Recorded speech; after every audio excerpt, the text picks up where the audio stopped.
great job. Well, that was 1 hour and 39 minutes. Donald Trump's address to a joint session of Congress. What happened there? Well, as we watch him leave, let's recap.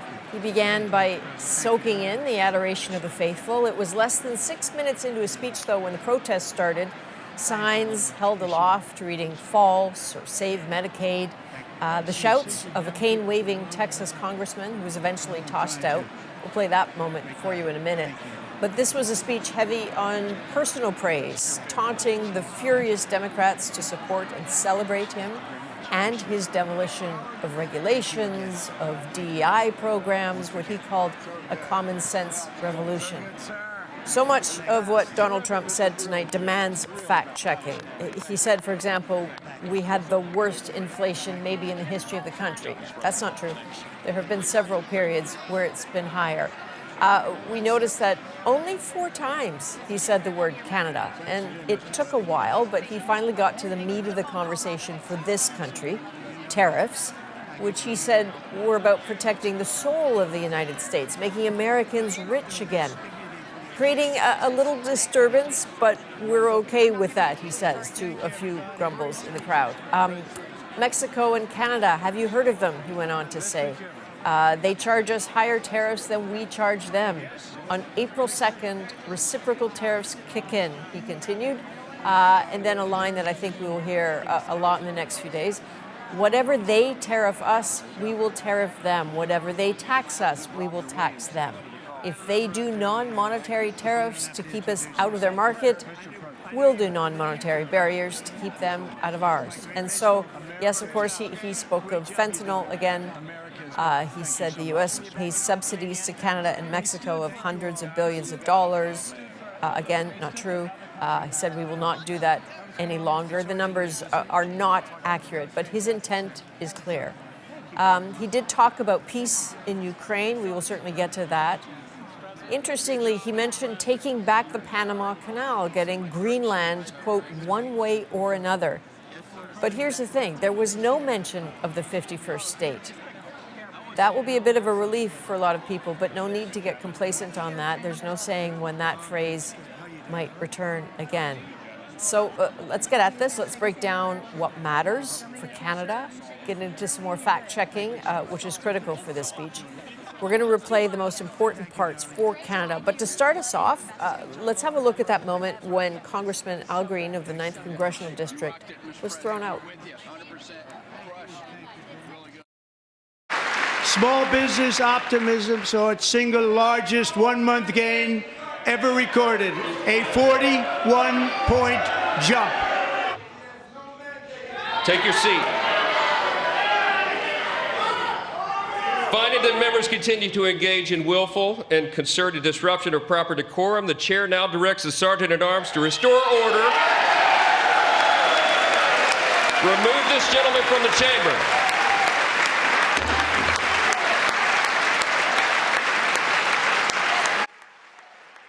So what you're looking at there happened just minutes into Donald Trump's speech, that moment when Democratic Representative Al Green was removed from the House chamber after disrupting Donald Trump's address.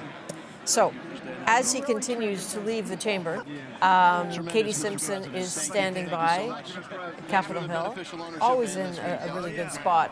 Katie, Canada got a mention for precisely tariffs, certainly got a few mentions.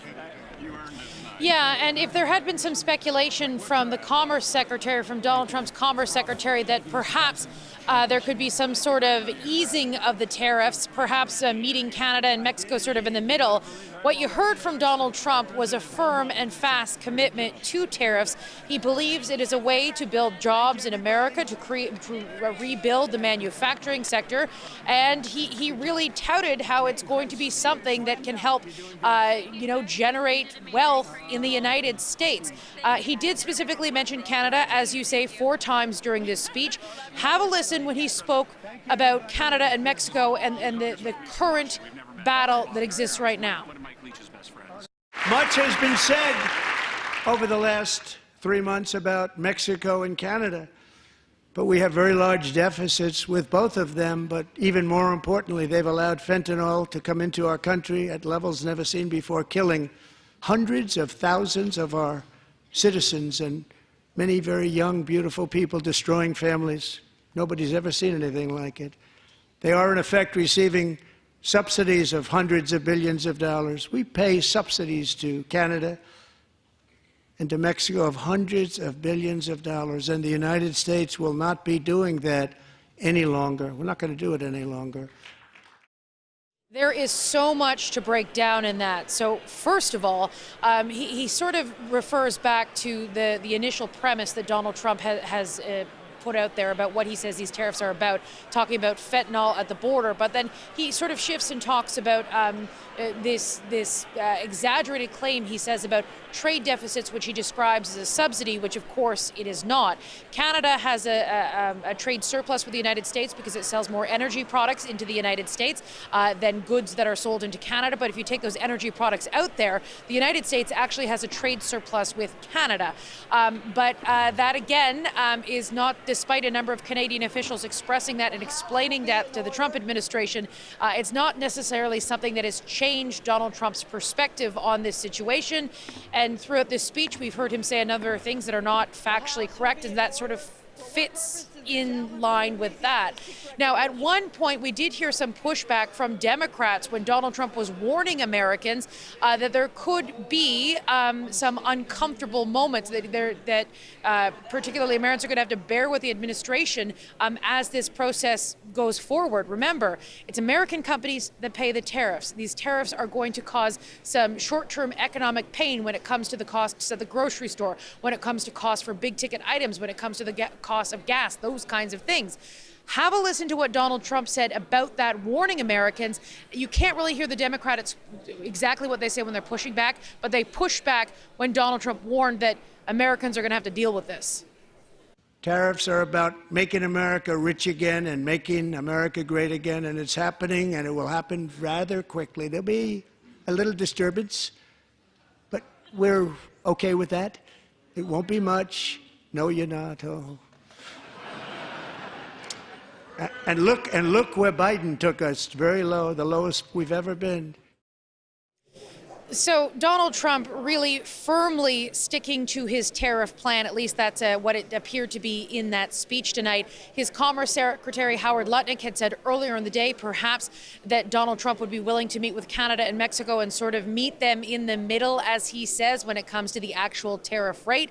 But Howard Lutnick had sort of suggested the last couple of days that the tariffs might not be as high as Donald Trump initially threatened. And then, of course, they were. So again, you've got one official saying one thing, but the president saying something else. At the end of the day, it's President Trump's decisions. Yeah, and Katie, this is a situation where there are a lot of people who claim to have the president's ear. And I think it's been confusing for Canadian officials to know who to talk to, because so many people say, I'll talk to him. But as you say, you can talk to Donald Trump all you want. He will do precisely what he wants to do. What else stood out to you? I know you were taking furious notes. I think we all were. But what really stood out to you?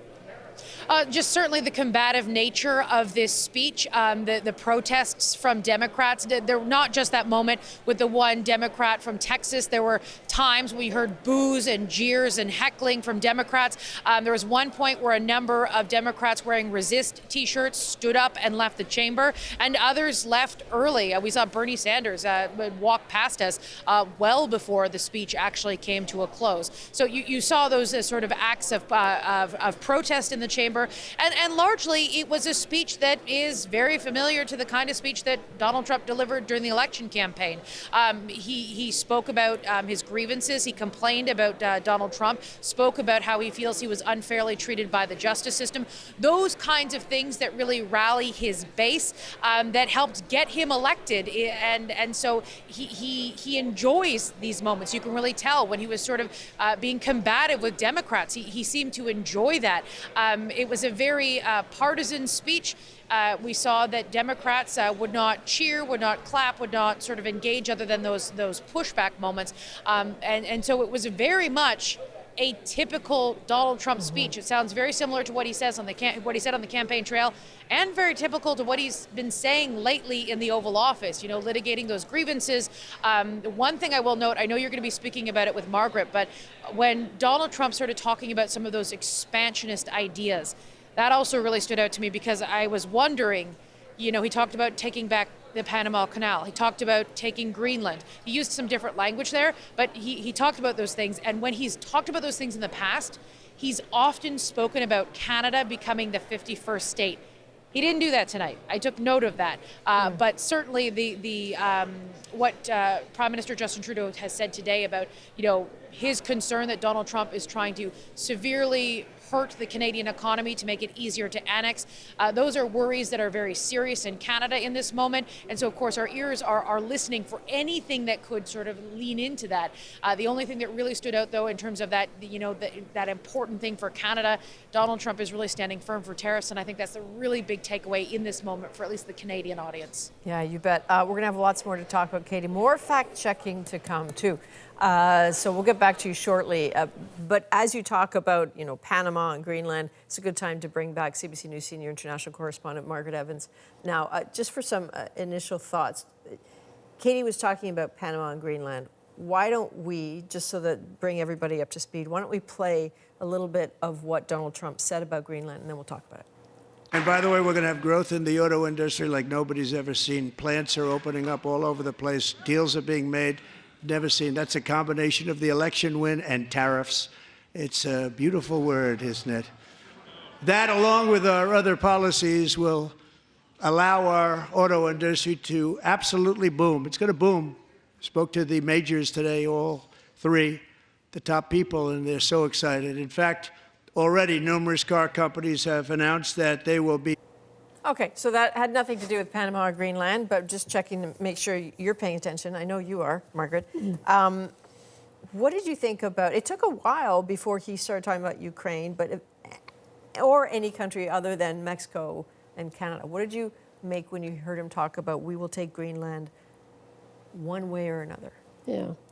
You know, you and I started out ahead of the speech, and I, you know, said I thought that European diplomats would certainly be staying up all night to watch this speech because they will be wanting clues. You know, they have pundits consistently saying, don't take him at his word, or don't not take him at his word because he's actually going to do what he says. You know, so, you know, any clue that they could kind of glean from today's address, I think, you know, there would be a lot of attention on this, but he was extremely glancing.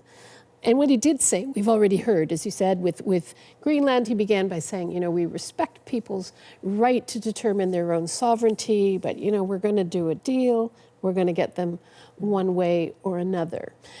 He talked also about the Middle East and the Abraham Accords, which are his great prize in his mind of something that championed in his first presidency.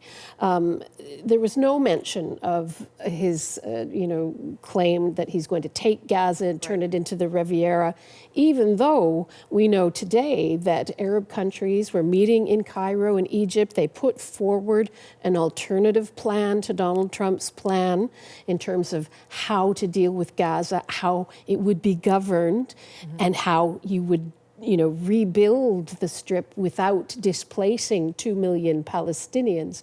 No mention of that, just great things happening in the Middle East. And with the Ukraine, again, he repeated things we've already heard. He consistently has exaggerated the amount of money that American dollars, that America has sent to aid Ukraine when compared to the European Union's. So not a lot new there. The Panama Canal, there was a little bit more detail in that he was talking about two American companies, you know, taking over two ports.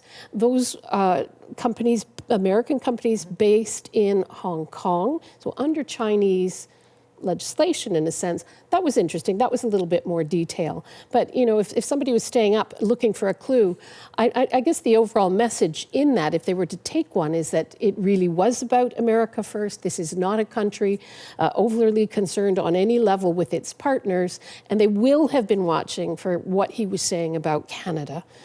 Because he's threatened Europe, the European Union, with similar trade tariffs. He said they're coming their way.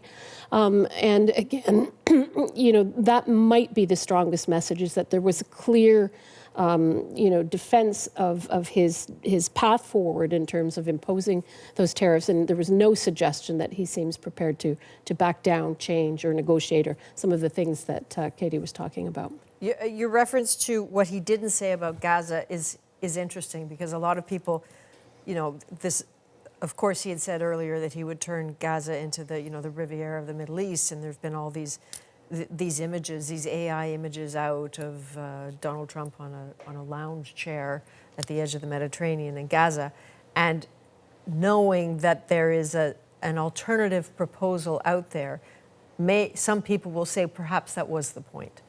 Right, that perhaps he would offer something so outrageous that it would frighten other actors to offer something potentially rational or acceptable. And so for him, perhaps his work is done there, maybe. It's possible. I mean, I think we'll have to wait and see. One of the other unmentionables or things that he didn't mention about the Middle East is the fact that they're stuck between, he talked about we're getting our hostages out. Right. There's, Israel is again stopping aid from getting into the Gaza Strip, which was a big part of phase 1 of this very fragile ceasefire. They haven't moved on to phase 2, which they should have done by now.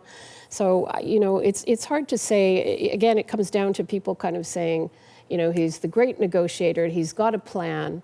An ultimate plan, and that, okay, he's forced the Arab world to do something. Mm-hmm. They may well have done it in any case. I mean, they're certainly not going to sit back and allow what Donald Trump was proposing to happen. But yeah, a lot of things not mentioned. A glancing reference. That's interesting. When you talk about tariffs, how the European Union will be paying attention to that. The section that they will probably be paying attention to is a pretty crunchy one where he talks about details. So why don't we play that in full and have a good listen here?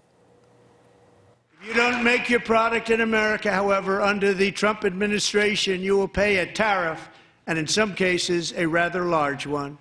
Other countries have used tariffs against us for decades, and now it's our turn to start using them against those other countries.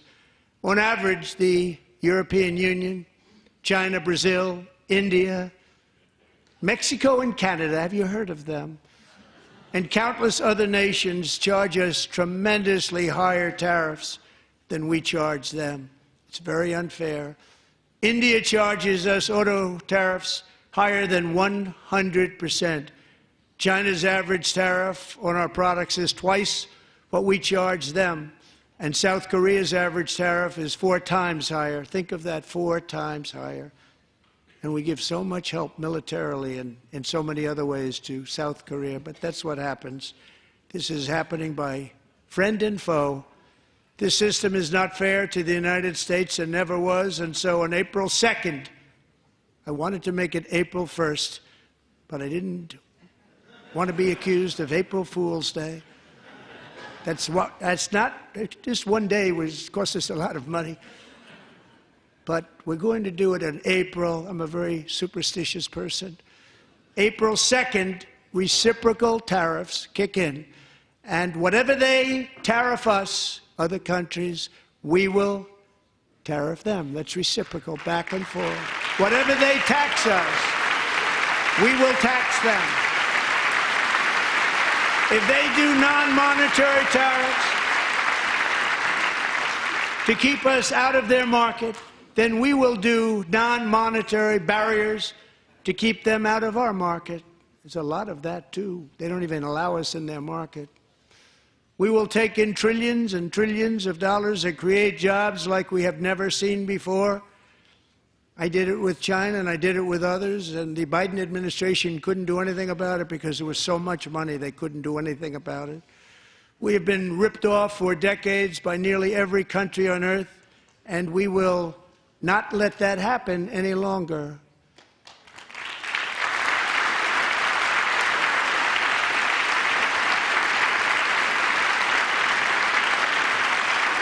Much has been said over the last 3 months about Mexico and Canada, but we have very large deficits with both of them. But even more importantly, they've allowed fentanyl to come into our country at levels never seen before, killing hundreds of thousands of our citizens and many very young, beautiful people, destroying families.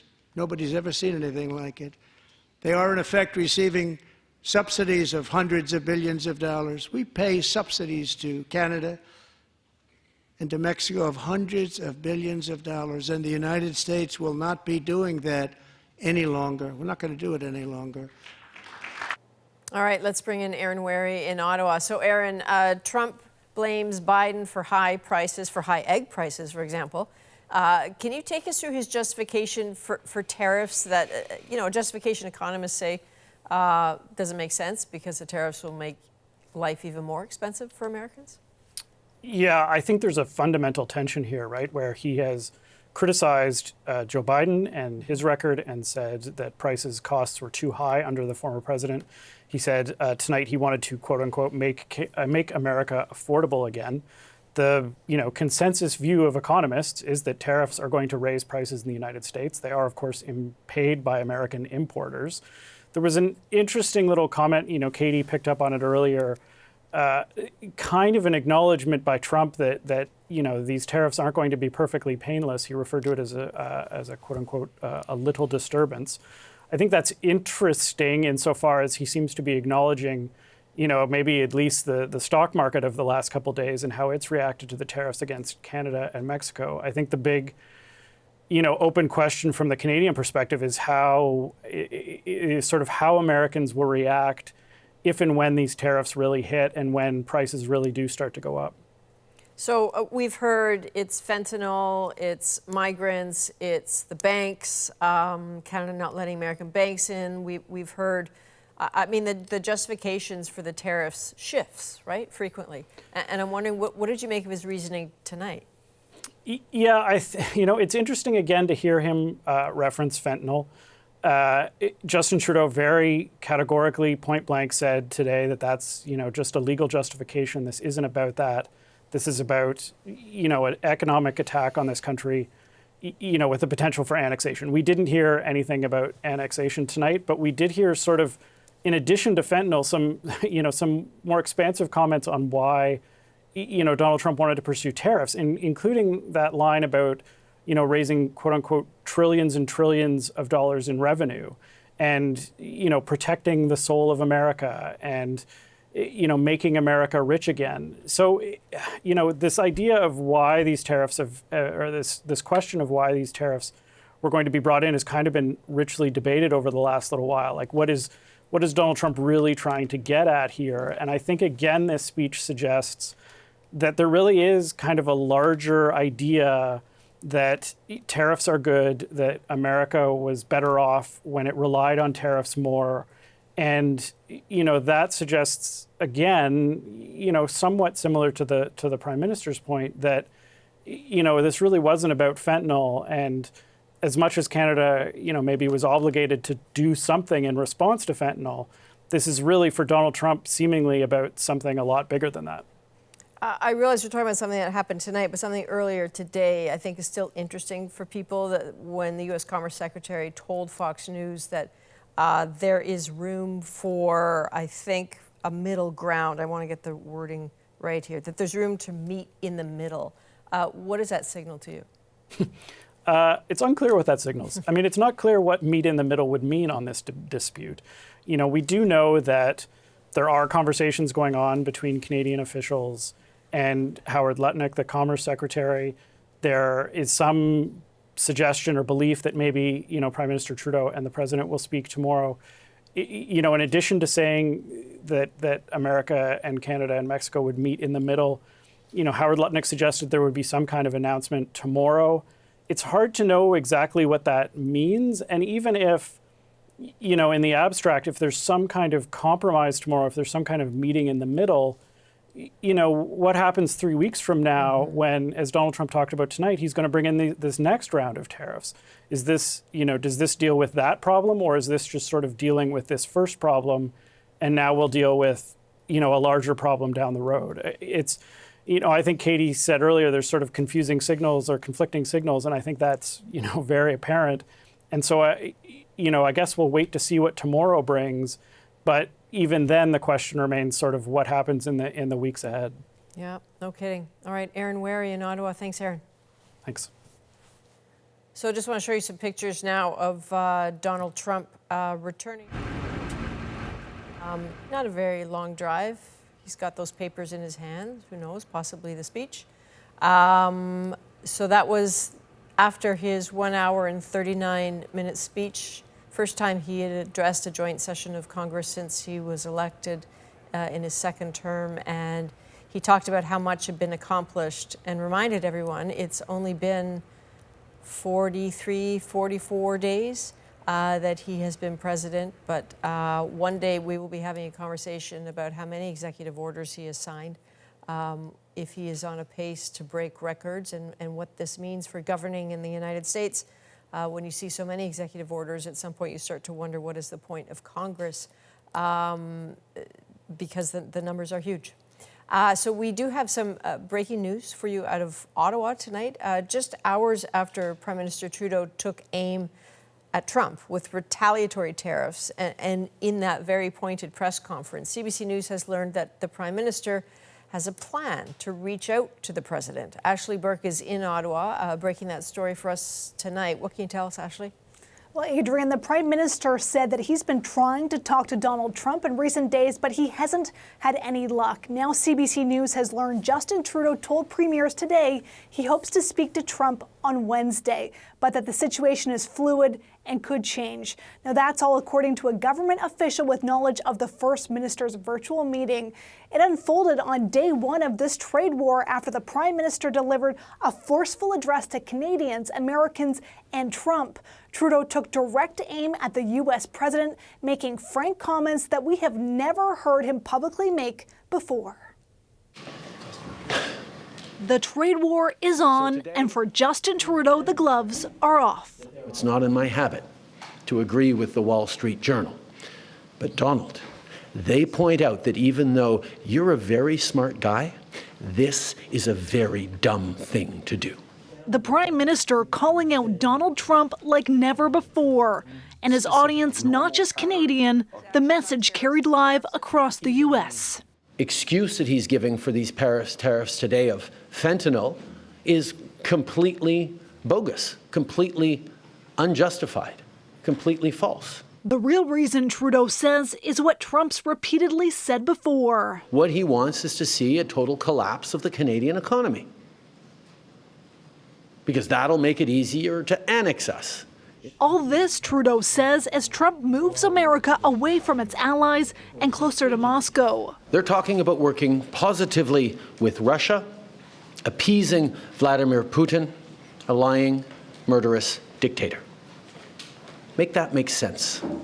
Canada is fighting back, starting with tariffs on $30 billion worth of U.S. goods, including everything from groceries to alcohol to guns, with a promise to increase that number to $155 billion in a few weeks. President Trump stabbed America's best friend in the back.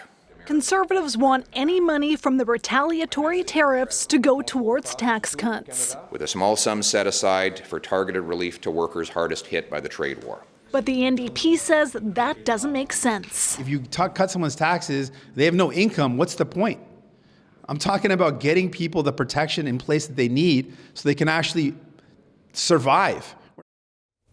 The Prime Minister was blunt, saying that this trade war will be tough for Canadians, but his message for Americans is that they will suffer too, and it's because of the decision that their government is making. And so, Ashley, what else is the Canadian government doing in this moment? Well, Adrienne, Trudeau said they plan on expanding EI benefits to help Canadians, but has yet to announce the details, and said the government will legally challenge what he called America's illegal actions at the World Trade Organization and through the Canada-US-Mexico trade agreement. And for his part, Trump tonight threatened to expand and escalate this trade war even more, saying he'll reciprocate against any retaliatory tariffs. Adrienne? And so it goes. All right, Ashley Burke in Ottawa. Thank you.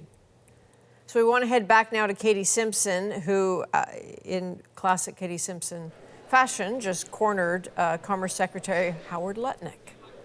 Yeah, and I believe we've actually just shared the tape with our colleagues in the control room, our colleagues in Ottawa, and our colleagues in Washington, D.C. So control room, do let me know if we can get some of that turned around. It's a 7-minute, don't have it yet, so it's a 7-minute little Q&A session that we got with him. So basically, he was speaking with reporters, and my colleague Sylvia spotted him, so I just ran over there with my iPhone, because you're not allowed to move your camera to the sort of line where people are walking through. So I asked him, number one, is there any sort of wiggle room for the tariff rate to be lower on Canada, or what's sort of going on behind the scenes right now? And he said to me that that's going to be a conversation for tomorrow. He thinks that there is some room. He made the suggestion that Canada keeps offering more things to the United States in terms of hoping to get to some sort of agreement to get out of these tariffs. I asked him for some specifics on that. I'm like, well, what do you mean? He's like, oh, well, the details are being discussed. He's like, more to make the border better. And so I asked him, what is it specifically you are looking for? The president himself has said all of these different things about what it is he's irritated about with Canada when it comes to the trading relationship, when it comes to defense spending, when it comes to all kinds of things. He's made a whole range of complaints. And so I asked Howard Lutnick, the Commerce Secretary, what is it exactly that you want? And then he went to make his point about fentanyl, which is the official line of the Trump administration. That's the legal justification they're using to impose these tariffs. And so he stuck to that very closely, making claims about the Canadian border, the northern border, and the southern border. There's no distinction from the Trump administration about any sort of difference in sort of like the size of the issue, the size of the problem. And then some other reporters were able to ask some questions as well, and he just talked about more broadly when it comes to dealing with, trade reciprocity. But I was able to get a couple more questions in there, and I asked him, the president himself has said all of these different kinds of things about what it is he wants from Canada. Is that not a factor in what's going on with these tariffs that come into effect, that are in effect now? And he's like, nope, that's April 2nd. All of those trade issues, those big picture irritants, those are going to be dealt with April 2nd. So even if there is a little bit of room in this moment for Canada, some kind of agreement or some sort of easing of a tariff, remember, additional tariffs come into effect on March 12th on steel and aluminum. That is going to have a big impact on Canada as well. And then there's the potential for even more blanket tariffs on all U.S. trading partners, including Canada. The exact specifics are still being worked out because trade officials are studying the irritants in the relationship, and they're coming up with different rates they'd like to see with every other country. This is what Trump refers to as the reciprocal tariffs. It got a shout out in his speech today. Now, I did ask Howard Lutnick whether what he thought about the Prime Minister's comments today, and I specifically asked, I said, Prime Minister Justin Trudeau today said that Donald Trump is trying to weaken the Canadian economy in order to make it easier to annex the country. And Howard Lutnick sort of laughed off that suggestion to say, Prime Minister Justin Trudeau is in the final days of his time as Prime Minister, and sort of brushed off like that. But of course, the sentiment in Canada in this moment is that is a deep, deep concern. I also asked him, I asked him about, Canadians in this moment. They're very angry because that is something that, so many Canadians, no matter what industry they work in, no matter what they do, they're watching what's going on here, and the relationship with Canada's closest ally deteriorating before everyone's eyes. And he said to me something along the lines of, we're going to have to get that tape, because I asked that question. You know what, Adrienne? I don't remember what he said. I forgot. But we're going to get that tape on the air, and we'll show it all to you. Anyway. That's all right. You believe in accuracy, so we'll hear it from the man himself. Let's hear it from him. All right. Yeah. Katie Simpson, thanks very much. So Donald Trump promised manufacturing revival tonight, claiming that tariffs will fuel an auto industry boom. And he also issued a warning: if companies don't build in the United States, they'll pay the price. Have a listen. And by the way, we're going to have growth in the auto industry like nobody's ever seen. Plants are opening up all over the place. Deals are being made. Never seen. That's a combination of the election win and tariffs. It's a beautiful word, isn't it? That, along with our other policies, will allow our auto industry to absolutely boom. It's going to boom. Spoke to the majors today, all three, the top people, and they're so excited. In fact, already numerous car companies have announced that they will be building massive automobile plants in America, with Honda just announcing a new plant in Indiana, one of the largest anywhere in the world.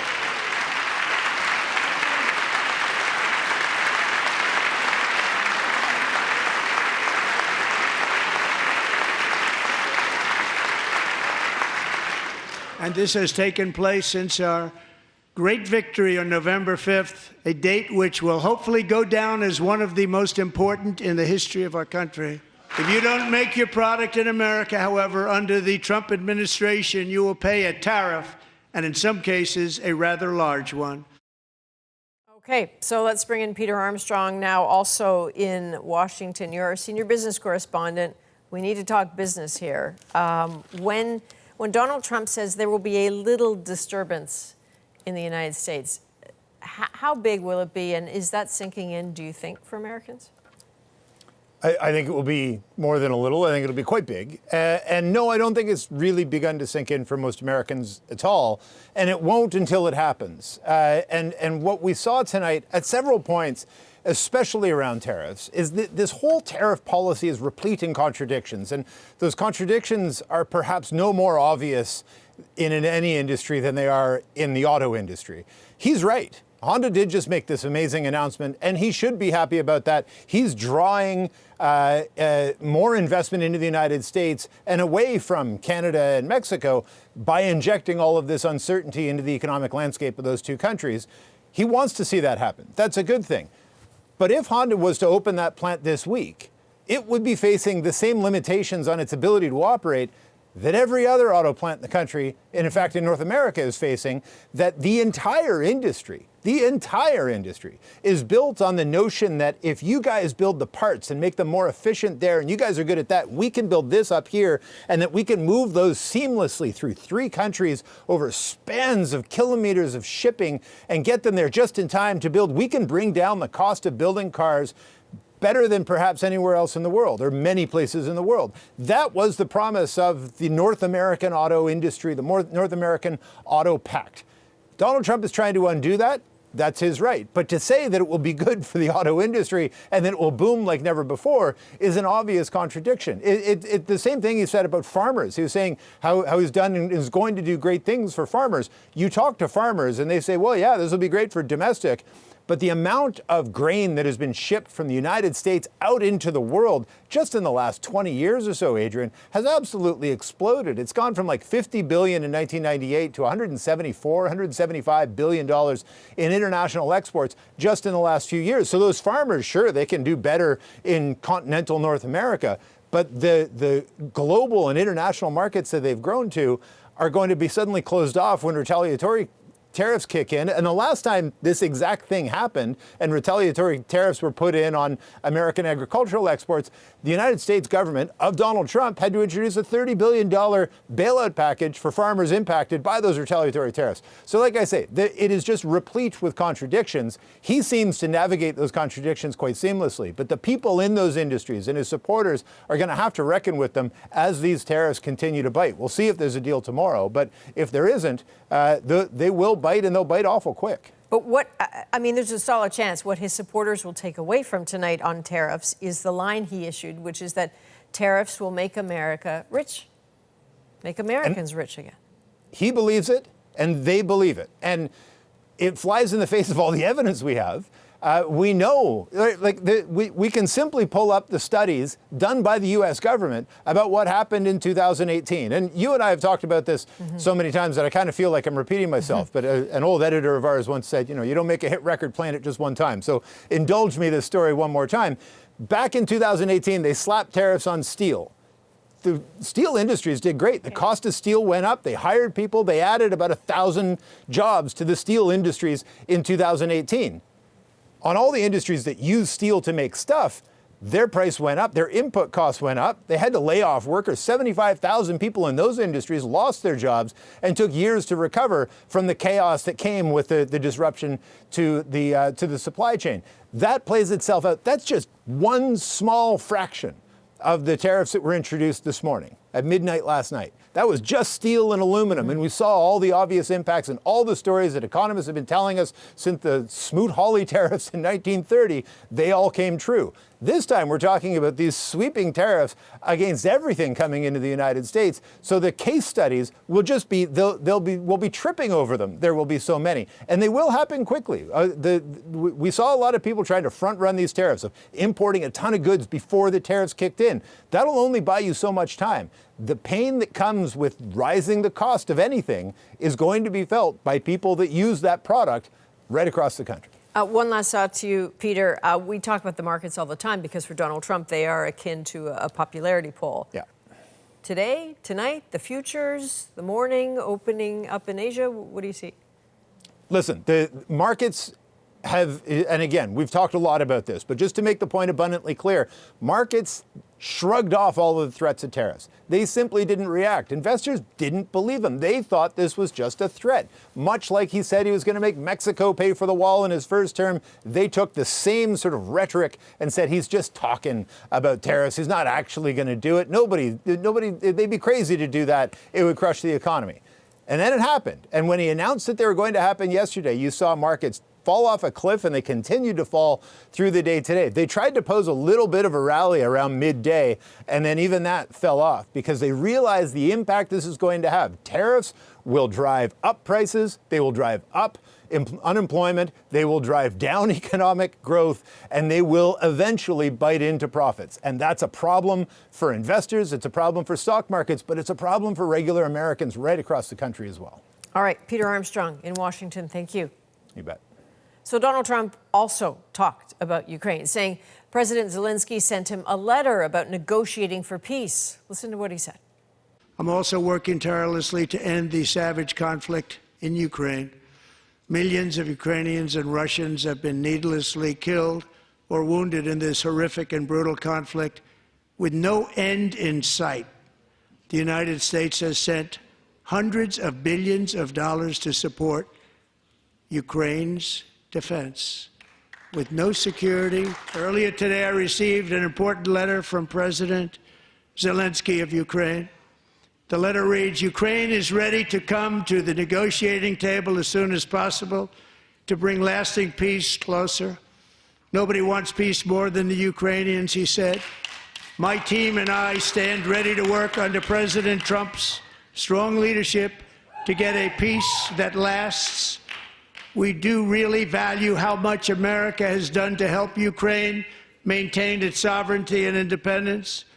Regarding the agreement on minerals and security, Ukraine is ready to sign it at any time that is convenient for you.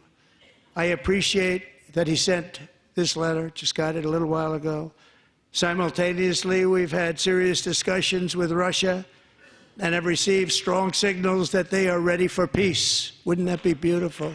Wouldn't that be beautiful? Okay, let's bring in CBC News senior international correspondent Margaret Evans. Ukraine. A lot of people were waiting to hear what he would say about Ukraine. What do you make of what you heard?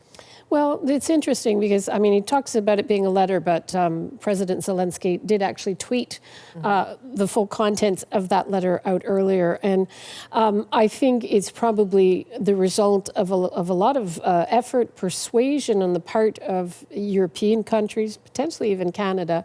If you remember, after that, people would describe it as a public thrashing of President Zelenskyy at the White House. Some people say it's set up. He went to the United Kingdom for this gathering to show support for him. So it sounds to me a little bit, in the same way that Keir Starmer arrived with a letter from King Charles, that they're taking on board those who say that the way to Trump's heart is through flattery. He certainly, in everything he said, he talked about the strong leadership of President Trump. It's very clear that this is an effort to get things back on track, if that's even possible. No surprise, it's coming after the United States announced the suspension of military aid for Ukraine, and that was really upended the United States military partners, NATO partners, who are, in a process of having to kind of examine themselves. This is a military alliance that is nearly 80 years old. It is fundamental, and the United States is a key pillar of that post-World War II, platform in the West. And they're asking themselves, is this a reliable partner? Can we still deal with him? There's clearly a desire to do that because it is a big ask for European countries, NATO countries to actually step in and fill the void of the military might of the United States. But make no mistake, this is really, really rattling the NATO alliance. You know, you have to remember that this is just a few years ago we had Sweden and Finland, previously neutral countries, joining NATO because they wanted the security guarantees that the NATO military alliance could offer them in the face of an aggressive Russia. But the United States was a key part of that. Different government, different time.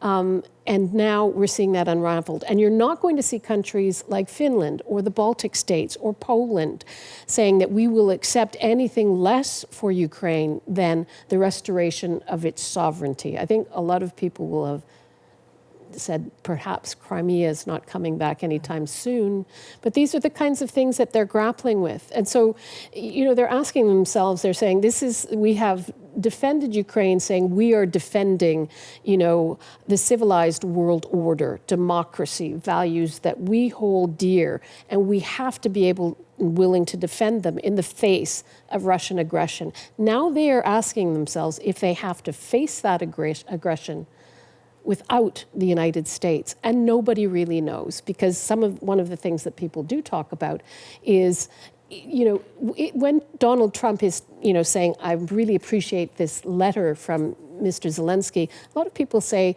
you know, he's got a personal gripe with Mr. Zelenskyy for failing to campaign for him in his first, you know, presidency.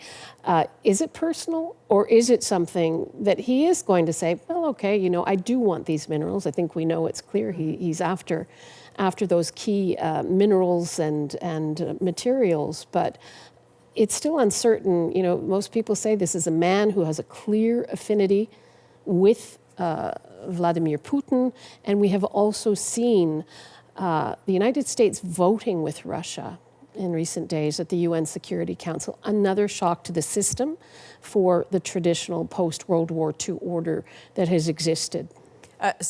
What speaks to that in part is what Prime Minister Trudeau said today about, you know, make it make sense. You know, the treatment of Canada versus the movements towards Russia, and also the uncertainty is interesting. All day there were wild rumors, huge worried speculation that the big surprise at this speech tonight would be a withdrawal from NATO of the United States. That's right. Obviously that did not happen, but that was even a consideration, and that some people were worried about it just certainly speaks to the uncertainty, as does the flattery element of that. That will be very distasteful for a lot of countries to hear, but it certainly appears that in this case of the character of this president, it seems to work. Yeah, and they have on the one hand this really, you know, fundamental worry about what's happening with Ukraine, but they do also have the threat of tariffs. Right. And, you know, there are 27 members of the European Union, and they are not all on the same page. You know, I just covered the elections in Germany where there was the rise of the far right, 20% of the vote. That's not 80%, but they got the second highest number of votes there, and they're considered to be pro-Russian. They don't like having to contribute military aid to the Ukrainian effort. Sound familiar to, you know, the arguments coming from Donald Trump, and we have seen that as well. We've seen not only J.D. Vance coming over and kind of, you know, interfering in the eyes of the Europeans, certainly, in election process there, and of course Elon Musk as well, beaming into, you know, the party conferences of the far right Alternative for Germany. That's a whole other conversation, Elon Musk. All right, we do want to play you now part of the Democratic response to Trump's speech. This is a tradition with speeches like this, that the other party offers a rebuttal, if you will. It was just delivered by Michigan Senator Lisa Slotkin. So she took aim at Trump's policies, including the tariffs against Canada. Let's start with the economy.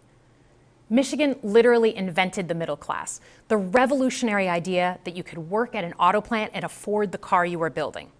That's the American dream. And in order to expand and protect the middle class, we have to do a few basic things. We need to bring down the price of things we spend the most money on: groceries, housing, healthcare. We need to make more things in America with good-paying union jobs and bring our supply chains back home from places like China. We need to give American businesses the certainty they need to invest and create the jobs of the future. And we need a tax system that's fair for people who don't happen to make $1 billion. Look, the president talked a big game on the economy, but it's always important to read the fine print. So, do his plans actually help Americans get ahead? Not even close. President Trump is trying to deliver an unprecedented giveaway to his billionaire friends. He's on the hunt to find trillions of dollars to pass along to the wealthiest in America. And to do that, he's going to make you pay in every part of your life. Grocery and home prices are going up, not down, and he hasn't laid out a credible plan to deal with either of those. His tariffs on allies like Canada will raise prices on energy, lumber, and cars, and start a trade war that will hurt manufacturing and farmers. Okay, so that was part of the Democratic response to Donald Trump's speech tonight.